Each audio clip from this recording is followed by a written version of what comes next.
मंडळी, तुम्हाला माहितीये का की ज्योतिषशास्त्रात राशींमध्ये सुद्धा तत्व असतात. म्हणजे 3 तत्वांच्या राशी असतात. तर त्या कोणत्या त्या मी तुम्हाला आता सांगणार आहे. तर पहिलं तत्व आहे पृथ्वी तत्वाच्या राशी, ज्याच्यात स्थिर आणि समजूतदार असं नातं तयार होतं. आणि या तत्वात राशी येतात वृषभ, कन्या, मकर. जर सासू आणि सून या दोन्ही पृथ्वी तत्वाच्या असतील तर त्यांचे नाते अतिशय घट्ट आणि या दोघीही व्यावहारिक असतात.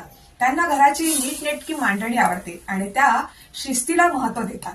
त्यांच्यात वैचारिक मतभेद कमी होतात कारण दोघेही सुरक्षितता आणि परंपरा प्रिय असतात. दुसरं तत्व आहे जल आणि पृथ्वी तत्व, प्रेमळ आणि आधार देणारे. त्याच्यात राशी येतात वृश्चिक, मीन आणि कर्क. बरोबर सुनीची राशी ते वृषभ, कन्या आणि मकर.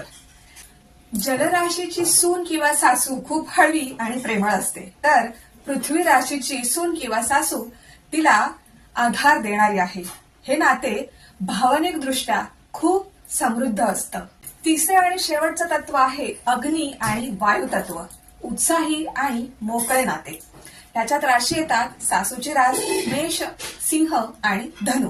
तर सुनेची रास आहे मिथुन, तूळ आणि कुंभ. वायू म्हणजेच हवा. हवा अग्नीला प्रज्वलित ठेवते. या जोडीमध्ये संवाद खूप चांगला असतो व दोघेही फिरण्याच्या शौकीन असतात. स्पष्ट वक्ता आणि एकमेकींच्या स्वातंत्र्याचा आदर करणारे असतात.